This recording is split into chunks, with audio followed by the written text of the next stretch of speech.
18 months after the release of The Chamber of Secrets, Harry Potter took a deep, dark turn into an Alfonso Cuarón nightmare. Chris Columbus left the series after feeling burnt out by the first two films. Prisoner of Azkaban certainly takes a few more leaps and bounds into new territories of the Harry Potter world, so it does make sense for this story to be seen through the eyes of a new director. Unfortunately, Cuarón never read any of the books or watched the films before being offered the job. Contrary to popular belief, we don't know whether he read or watched them or not, so I won't outright slate him for that reason like many fans do. This video will once again comprise of book and film differences as well as a critical analysis of both mediums. Due to books 4 to 7 being considerably larger than the first 3, I will be making separate videos in the future, one for the book differences and critique, another for the film review. This keeps my focus in gear and prevents me from making an hour-and-a-half rant about why the book's large amount of detail makes the films look like a waste of time. Enough on what I'm doing with Harry Potter on this channel in the future.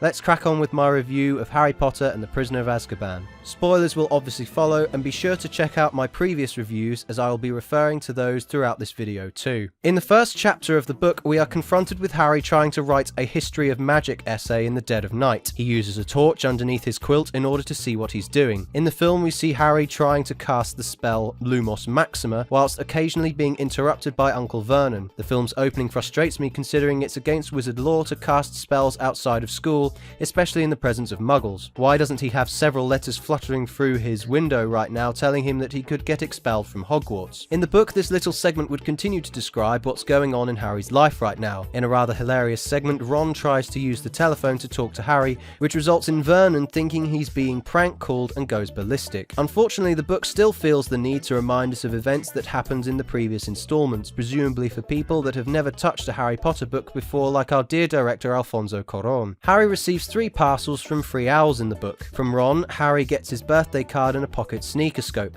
a glass spinning top that glows and spins when somebody untrustworthy is about. Hermione sends a letter and a broomstick maintenance kit, saying how easy it is to use owl post as opposed to regular postage. Hagrid sends him a monster book of monsters, which Harry has to deal with in his bedroom, unlike at the Leaky Cauldron in the film. He also receives a letter about the signature requirement for Hogsmeade, and I don't quite understand why Harry couldn't have just simply forged a signature. I'd say the teachers have a spell that detects forgery, but would they really bother with all the third-year students?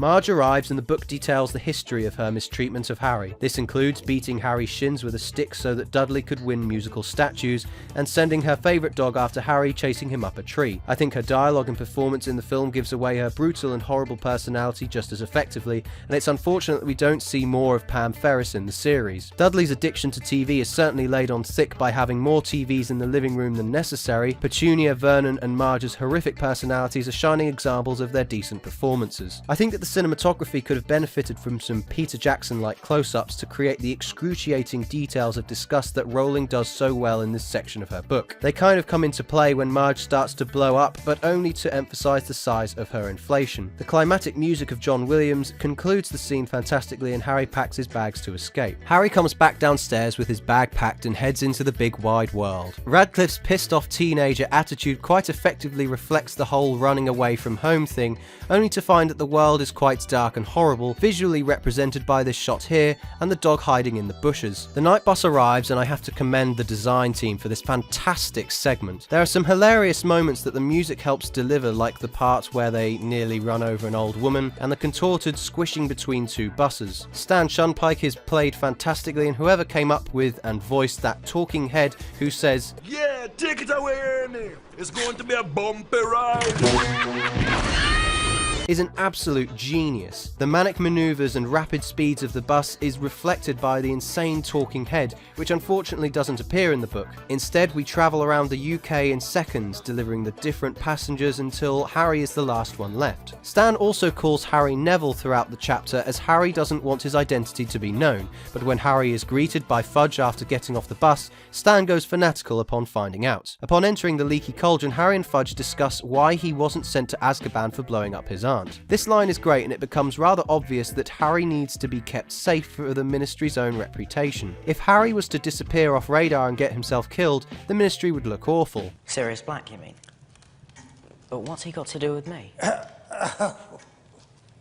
Nothing, of course. You're safe. And that's what matters. Spoken and acted like a true politician who has something to hide. This is further emphasised in the book as Harry has to be taken to King's Cross by cars administered by the Ministry just in case he gets wrecked before arriving at school. Before we get to the wrestling of monster books, I thought I'd point out that in the book, Harry stays for around 3 weeks in the cauldron. I don't think it's specified who pays for his upkeep, but in the film it seems like he's only there for a single night. During this 3-week period, Harry goes to Diagon Alley almost every day, where it suddenly becomes apparent to me that Hogwarts isn't really suited for poor people. Imagine if you got a letter to study at Hogwarts and your family is poorer than the Weasleys. How do you afford your robes, books and other incantation equipment such as pets and cauldrons? Is there a benefit system in place for those that are just transitioning into the wizarding world? Imagine the heartbreak if you couldn't go to a magical school just because you were born into a lower class family. Onto the Monster Book of Monsters. Why does it have to be a monster? Why can't it just be a book? What dickhead troll of an author decided to write this book and then enchant it to deliberately fuck with anyone that read it? It even shreds itself whilst it attacks, and I'm sure there's plenty of other books in Hogwarts library that could give the same information on creatures. If there's backstory to it that I just haven't read yet, fair enough, but it just seems like using magic for the sake of making something magical as opposed to just using common sense. After reuniting with Ron and Hermione, there is a fantastic long take used here where lots of little details are shown. As much as I fall head over heels for long takes, they're done best when there's absolutely loads going on. We see a waiter with an outrageous pile of plates, a floating teapot wandering around filling up cups. The entire shot is rich with activity and doesn't detract from the conversation of the main characters. Mrs. Weasley reminds Ron not to forget the film's plot twist, and the entire film's aesthetic transforms into something horrible when the train stops. The shrill violins, flickering lights and the pelting rain set up a tense, albeit a tad cliche setup for the introduction of the Dementor. In the book, the lights go out and the characters can't see anything. Yet nobody thinks to use Lumos at this point. Nobody screams or panics in either film or book for some reason, despite this is a train filled with children. The entrance of the Dementor, however, is absolutely phenomenal. The visuals, the sound design, and the cinematography work so well in the creature's favour. Because the majority of this segment is shot within the carriage, it creates this beautifully claustrophobic scene that allows the audience to feel as restricted as the characters do. The sound of the Dementor is ghostly and unearthly, making me want to know what on earth caused these horrible things to come into existence. The Dementor begins sucking on Harry's soul just as Lupin wakes up and casts his Patronus with a "bitch please" face to kick that ghoul's ass out of town. Harry hears the screams of his mother, and I really don't think the sound playing is a woman screaming. It sounds too much like a whistle compared to a woman screaming for help as a man comes to murder her. Upon waking up, Harry gets given chocolate, and I'd really like to know what makes this chocolate so special compared to the ordinary stuff. Upon arriving at the castle in the book, Harry gets fussed over by Pomfrey and McGonagall, both ensuring Harry's well-being. In the film, we have this rather oddly placed choir singing the witch's chant from Shakespeare's Macbeth. There's nothing particularly wrong with it, but what I want to know is,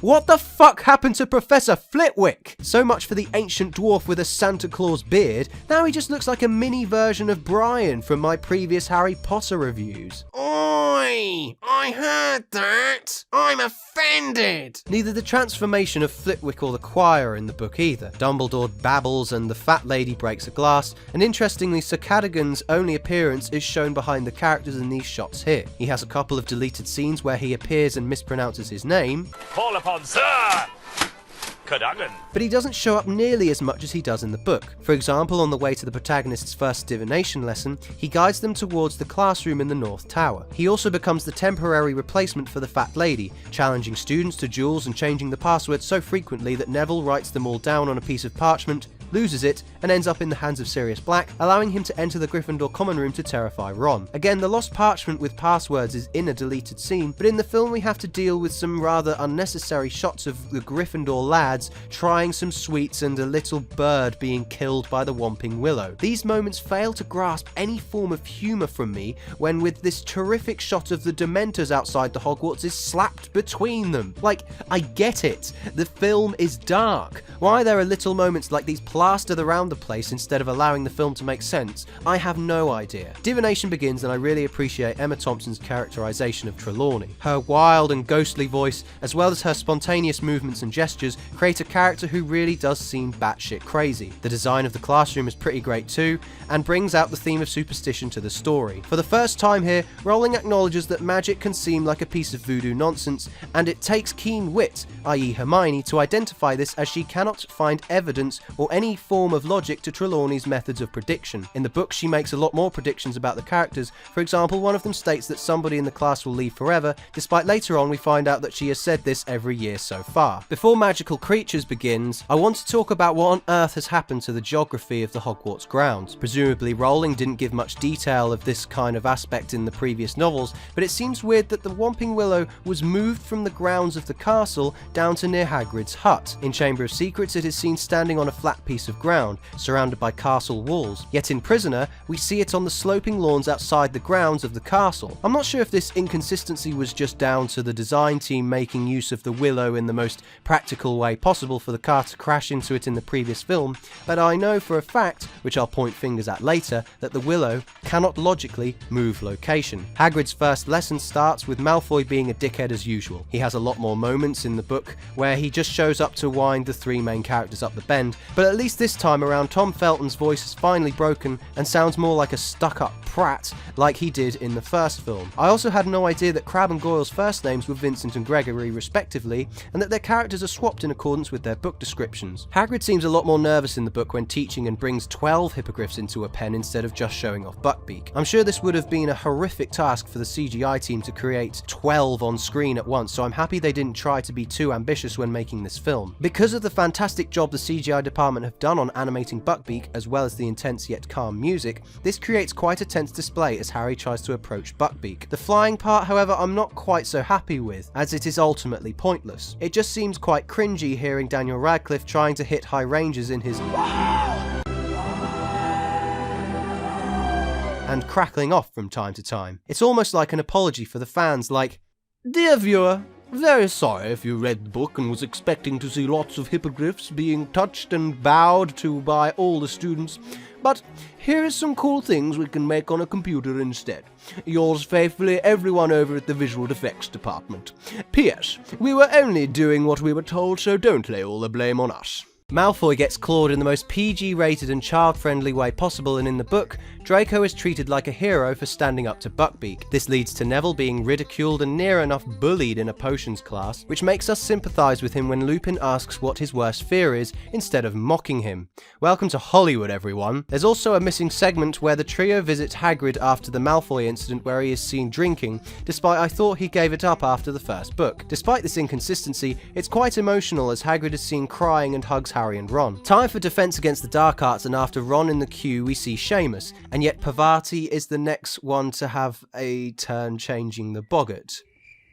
What, so he doesn't get a turn then? No? Okay. Parvati turns her boggart into something even scarier than everything we've seen so far, and then it's Harry's turn. The film makes the last part of this scene very dramatic in comparison, as all we see of Lupin's boggart is a white orb. This boggart is then killed instead of just being thrown back into the cupboard, and the book would then go on to tell us the rules of Quidditch for some reason. I'll get onto the missing matches when we get round to them, but for now, let's move on to Hogsmeade. Once again, the teachers are completely oblivious to the fact that Harry's parents are fucking dead, and still ask for a signature for him to go to Hogsmeade. If they just flat out said to him, "No, because black might kill you," that makes a bit more sense, but I don't know why they don't just put a magical barrier between the school and Hogsmeade so that only third years and over can enter. They do it in Goblet of Fire, no problem. No permission form signed, no visiting the village. That's my final word. McGonagall, you are just the worst. You of all people know how bad the Dursleys are. Who are you expecting to sign Harry's paper? The fucking Tooth Fairy? After that ridiculousness, Harry has a little chat with Remus on the bridge about his mother before the fat lady goes missing. In the book, Harry encounters Colin Creevey, who's still as annoying as he was in Chamber, but he has friends now too. If anybody has watched the first part of the Deathly Hallows film, you'll know that Lupin throws Harry against a wall and asks him what the first creature he saw inside his office was. In the film, there are no no creatures the first time Harry sees his office, so this line would make no sense. However, in the book, the chat we saw in the film basically takes place within the office while they drink tea and encounter the Grindylow in a jar. This little chat on the bridge feels so cheap in comparison, when really they have no excuse not to use this room, considering we see it at the end of the film anyway. When we find the fat lady in another painting, like Flitwick, I can't help but wonder why on earth her character is changed either. I know she's a painting and can probably change somehow in accordance with magic, but the continuity of the films becomes rather disjointed. I can understand the change if the actor dies, like Michael Gambon taking over from Richard Harris as Dumbledore, but Elizabeth Spriggs didn't die until 4 years later. Of course I can't speak on her behalf or her health at the time, but it feels like Dawn French was just shoved in there so certain members in the audience can go, "Oh, it's Dawn French, look." It's also strange that the entire corridor is now cordoned off from anybody but Gryffindors. Dumbledore and Snape have an interesting conversation about Lupin's loyalties and the castle is searched. I spoke before of the takeover from Harris to Gambon, and I am very unsure who I prefer. Gambon certainly seems very wise and headmaster-like at times, as well as showing his light-hearted nature too. But his serious attitudes and inconsistent accent detracts from the established character Harris had created. Like I said, I'm not too bothered about his performance as there isn't much you can do about an actor dying, but at the same time I wish he'd been a bit more consistent with his performance. After another shot that makes the Whomping Willow look like a complete joke, Snape takes over Defense Against the Dark Arts class, followed by his iconic line. Turn to page 394. Rest in peace, dude. His performance is unchangingly brilliant, and this scene really shows Snape's thunderous hatred for Hermione. It's really horrible for me watching her getting treated like shit because I really sympathise with her character. She is against superstition, holds people in high regard, and puts others before herself. Snape is a lot worse in the book though. In this scene he gives Ron detention and states that if he were to criticise him again, he'd be very sorry. He also states in the book, "It is time somebody took this class in hand," which really shows not only his desire for the dark arts class, but his resentment towards Lupin because of him being friends with James and all that. At the end of the scene, Malfoy blows a paper bird at Harry with a crude animated drawing. Malfoy literally hurls verbal abuse at Harry near enough all the time in the book, and it's even sadder knowing that even if he were to dob Malfoy in, he'd only make matters worse. The film's Quidditch match opens in a thunderstorm, and in the book we meet Cedric Diggory firsthand as the Hufflepuff Seeker instead of meeting him for the first time at the beginning of Goblet of Fire. They also have a timeout when the first flash of lightning appears,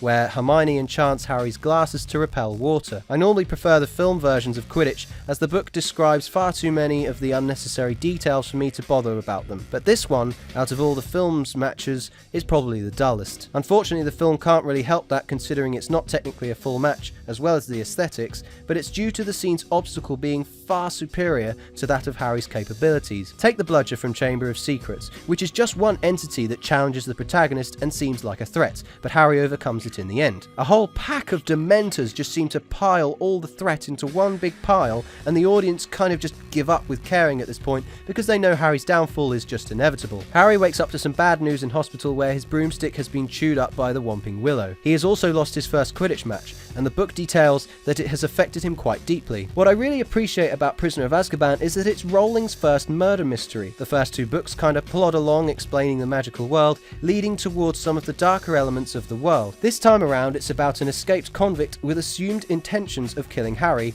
creating an atmosphere of looming disaster around our main character. We know barely anything about what Sirius has to do with anything until the scene in the Shrieking Shack, instead of slowly learning everything as we plod along. There's a lovely segment detailing the horribleness of the Dementors in this scene here, as well as a fantastic shot of Hedwig flying, showing us the transition of the season in just one shot. Upon being given the Marauders map, it becomes clear the twins have been keeping hold of this map for a long time, right? If this is the case, why didn't they notice that Ron had been sleeping with a man called Peter Pettigrew every night? In the book, the map details a lot more information, like how to access the secret entrances and exits of Hogwarts over their locations. Harry, Ron and Hermione enter the Three Broomsticks pub, unlike in the film where they are rejected for being underage, despite butterbeer isn't alcoholic. After overhearing McGonagall, Rosmerta and Fudge's conversation, it becomes abundantly clear that Rowling is touching on the theme of terrorism. Think about it. Sirius supposedly killed 12 people, could potentially be anywhere, and the Ministry is keeping everyone on their feet with countless measures to ensure children are safe. The story even infiltrates the Muggle television broadcasts in the opening of the book. When a solution to catching the potential murderer arises, the Marauder's map, Hermione suggests handing it in to the teachers, but Harry and Ron say no, thinking the powers that be would abuse the map for their own ends, almost like the use of CCTV in modern society. This is why I really like it when we see Harry break down in the snow, because the people he's meant to be putting his trust into are keeping secrets from him. Granted, his face could have been redded up a bit to give off the impression that he was actually crying, but thematically this segment is really great. I didn't expect you to do it the first time. I see what you did there. Expecto Patronum. Oh, that was awfully punny of me. From this point until the execution of Buckbeak, the details of the story begin to go in different directions, so I'll try my best to fill you in on what's missing, as well as analysing what happens in the film. I'm now going to hand you over to the critic, who will fill you in on some of the details. Oh, thank you, Russell. The trio visit Hagrid, who, in an emotional state of affairs, cries over the removal of Buckbeak in a letter sent to him by the Ministry, who say there is a hearing for Hagrid to attend. Hagrid is so beautifully and emotionally written, it's a shame we don't see this part of him describing his experience with the Dementors and Azkaban in the film, establishing the awfulness of Azkaban itself. The protagonists then research magical animal convictions, and before they know it, it's Christmas Day. Harry receives the firebolt despite getting it in the film's ending. The trio then go into the Great Hall and have Christmas dinner with all the staff and 4 other students who stayed behind. This part was particularly brilliant and contains some very funny and witty moments. Snape and Dumbledore pull a cracker, Trelawney enters, predicts Lupin's death and has some very funny banter with McGonagall, which I personally found hilarious. This was probably not included due to its vast contrast with the film's dark aesthetics. Due to Hermione not having control over the Marauder's map situation,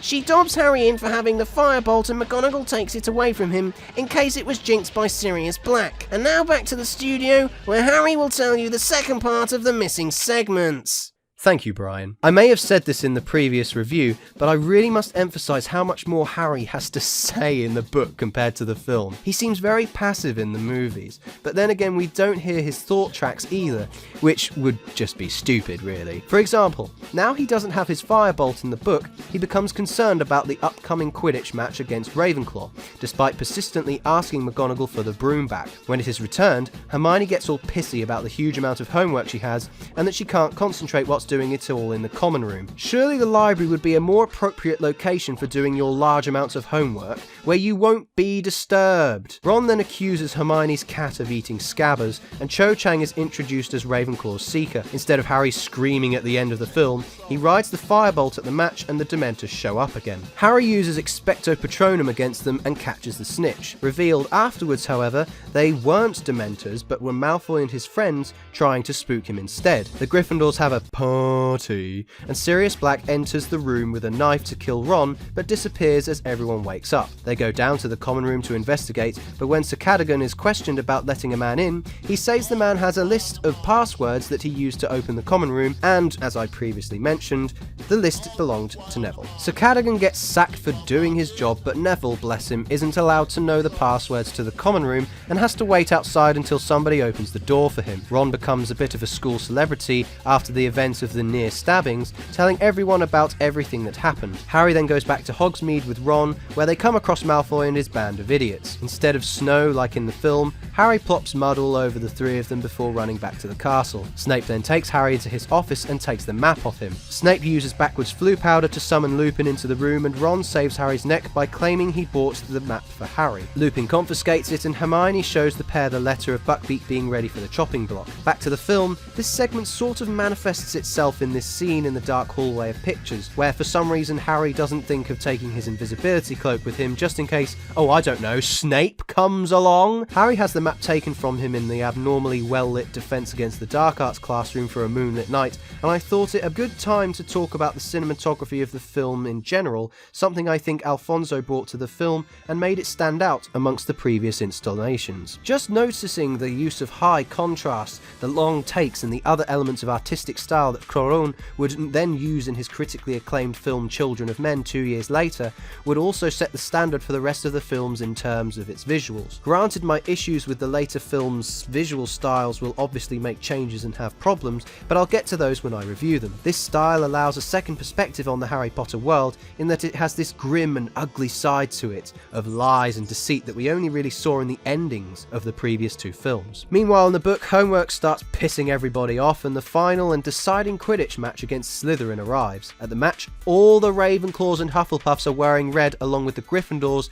once again reasserting my points from the first review that there is no point in their houses existing, considering there are basically only 2 houses, the good and the bad. The match begins, and I can't make it any blunter than this, but I just don't like reading Quidditch matches.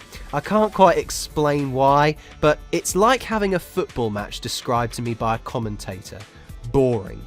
There's not much for the imagination to soak up, considering we've already had 2 matches already in this book, and the only thing I want is for Gryffindor to win so Wood's character arc is complete. Plus, Jordan's commentary becomes so annoying, I can see why McGonagall is constantly nagging him to shut the fuck up. We have some rather boring descriptions of exams our main characters take, and the most interesting part of this section was finding out that Hermione's boggart is Professor McGonagall telling her she'd failed all her classes. They then visit Hagrid before Buckbeak's execution, and Hermione cries whilst trying to make tea, giving a much more heartfelt atmosphere than the depressing tension the film provides. The film does a great job at giving off the impression that Buckbeak has been executed, through the contrast of close-ups on the characters and axes, and the long shots of Hagrid's hut, and the crows flying around. Ron gets dragged into the heart of the tree, and we begin this cringy segment with Harry and Hermione trying to tangle with the Whomping Willow. Unfortunately, due to the tree's aesthetic changes and use of music here, I can't help but feel the tree now feels more like an amusement ride as opposed to a monstrous destroyer of life. There aren't any of those hideous deep growls we hear from the second movie,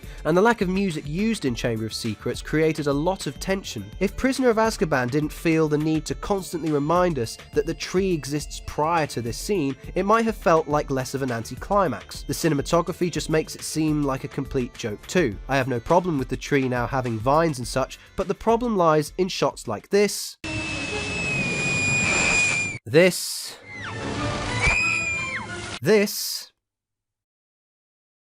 and this.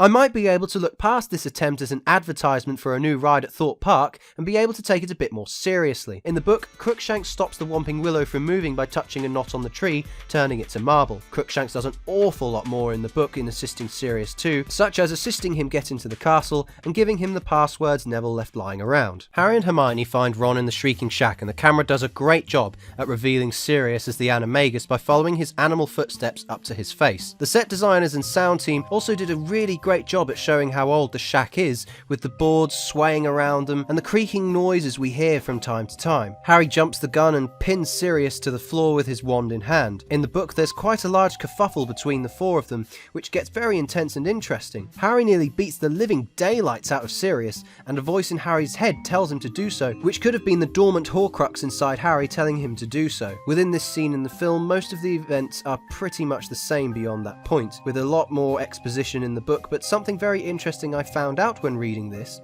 is that the Shrieking Shack was built as a place for Lupin to go when he transformed into a werewolf as a student at Hogwarts. The Whomping Willow was planted to guard the entrance, and the shack isn't actually haunted. It's the screaming of Lupin as he transforms that entrance here. What an absolutely amazing twist. Why the fuck was it not included in the film? I really do have to commend Gary Oldman's performance in these scenes that follow. He certainly is a very convincing convict.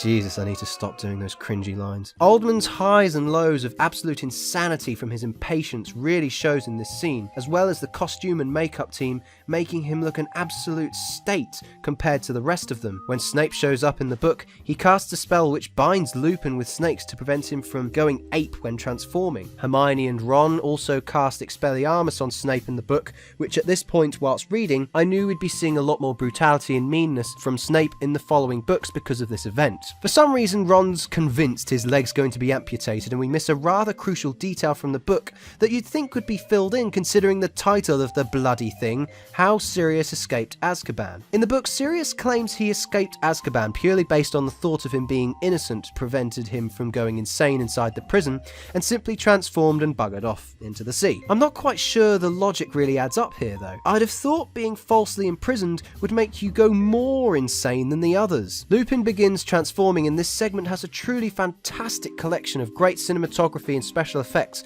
when it comes to showing human to animal transformation. This fantastic shot here of Lupin's eye transforming and then zooming out, Pettigrew waving goodbye and slowly turning back into Scabbers, and that terrifying transformation of Lupin into the werewolf. All of this exciting and terrifying action happens so fast, it creates a fantastically rapid build-up of tension that comes to an absolute peak as Hermione tries to consult with the werewolf. There's just something so horribly unsettling about this thing. It's impossible to truly describe. It beats expectations of extremely hairy and Wolfman-esque cliches of design we might see from other films, which is absolutely fantastic. It's something you'd see out of your worst nightmares, not because of it being a werewolf, but because it's almost pitiful. It's not big enough to intimidate, it's haunched, skinny and frail. A massive "oh fuck" moment occurs when we begin to see the lake freeze up and a whole swarm of Dementors come along to ruin absolutely bloody everything. This final part of the scene beautifully creates the dead end for Harry. His hopes for living away from the Dursleys and in the comfort and safety of his renegade godfather begins to descend into nothing as soon as Lupin begins transforming. I really wish we could have seen Radcliffe do more to bring this emotion forward, but unfortunately his blank slate face is all we're given. These absolutely beautiful shots of the Dementors swimming through the air, picking apart Harry and Sirius, does a great job at this hopelessness nonetheless, and they both pass out from their tremendous ordeal. What the bloody hell was that all about? You know, considering this is one of Ron's trademark quotes from the films, I find it very interesting that not once does he say either of those words in the books as far as I'm aware. Now on to that good old Time Turner. If Hermione has been using her Time Turner to attend multiple lessons simultaneously, she must have aged faster than everyone else, even if it is only slightly, and obviously she won't be that much older if we are going by the timetable the Harry Potter wiki page gives us for third years, considering there are only 3 times during the week she has to be at multiple lessons at once. McGonagall states that this was an experiment to see if such a method would work for studies use alone. However, I personally am very happy this technique was discontinued, even if it was only to be used by the most prestigious students like Hermione, as it could be easily abused. Imagine if Malfoy used one to beat up Harry at multiple points in the day, or if students needed extra time for deadlines or more revision, this device could potentially make the whole examination/essay deadline pointless, as everyone would have an infinite amount of time to study for it,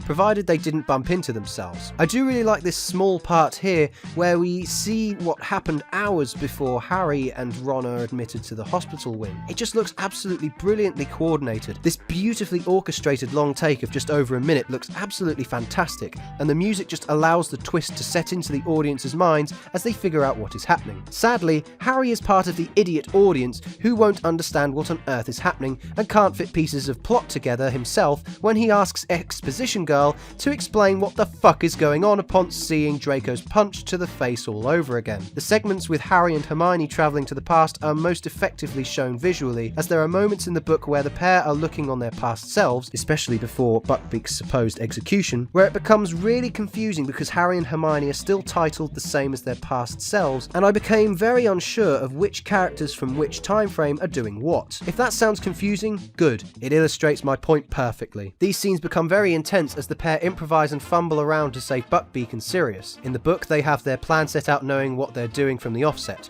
Rescue Sirius by flying Buckbeak. This certainly shows Hermione's intelligence, but the film acts like they're making up what they're doing as they go along, which adds another layer of tension to the already intense situation. The executioner then chops a in half, and after some waiting, you can really see how much of a dramatic lighting change occurs as the full moon comes into view. I know it's not exactly realistic, but the implications of the full moon appearing in the sky are shown by this intense light that fills Harry and Lupin's faces. We then have a really intense moment involving the werewolf cornering Harry and Hermione. It's rather short-lived considering Buckbeak comes in to save the day, but whenever that hideous thing shows up in the movie, I feel repulsed and uncomfortable. Harry then becomes his dad by warding off the Dementors himself. I would like to know, however, why we don't see the bright shining deer we saw earlier in the film come out of Harry's wand at this point, or why we didn't hear him shout "expecting my scrotum" earlier in the film either. I mean, it's not like he fucking whispered it or anything. That was a pit of the lungs yell right there. Sirius gets rescued and does a lot of whooping in celebration, which is rather nonsensical considering one wouldn't want to wake up the entire Hogwarts staff and students, making them aware that you've escaped your cell and could get sent back to Azkaban as a result. The camera enters Hogwarts the same way it left it, and Harry ends the climatic plot-binding segment with yet another cheesy and cliche line that Steve Kloves probably pulled out of his arse at the last minute. I know. Honestly, Ron, how can somebody be in two places at once? Upon Snape finding out about Sirius's release in the book, he goes absolutely apeshit, considering he probably thought he finally got his revenge after all those years. There's a little subplot that's missed from the book in the film about Snape finding out about Remus and following him into the Shrieking Shack because of Sirius. Had this tip-off not happened, I doubt Snape would have had as much resentment towards Sirius, but as such this flipping out in the book is really interesting to read. There are a load of exam results I couldn't care less about in the books too, but the ending of the film is much worse. Instead of considering any form of true resolution, we see Harry unwrap the firebolt and flies into the sky with a freeze frame of him rushing past the camera. In the book he finds out who it's from, Sirius, and also gets a signed form allowing Harry to attend Hogsmeade. That's lovely. That's a resolution. Not this bollocks! You know what is bollocks though? After 3 rather life-threatening years at Hogwarts, Harry is still sent back to the fucking Dursleys! Why can't he just live with Hagrid? I guess one could argue he would know what's coming up in his 4th year of magical creatures and potentially cheat his way through the class. But what would you prefer, Dumbledore? Harry's grades or his fucking sanity? So, did it suck? It's tricky answering that question, because it's not my favourite Harry Potter story, but it's certainly not awful either. Both mediums have some very emotional moments, but others that are very questionable in what on earth was going through both Rowling and the producers' heads. For example, the film has some outstanding cinematography, music and set design, and the general artistic genius of the film is nothing short of brilliant as usual. The book is styled very well and takes new leaps into directions that work very much in its favour, but there are several irritations with both mediums that prevent me from enjoying it as much as the previous 2 installments, such as plot inconsistencies, strange production choices, and missed opportunities. I give Harry Potter and the Prisoner of Azkaban a 6 out of 10.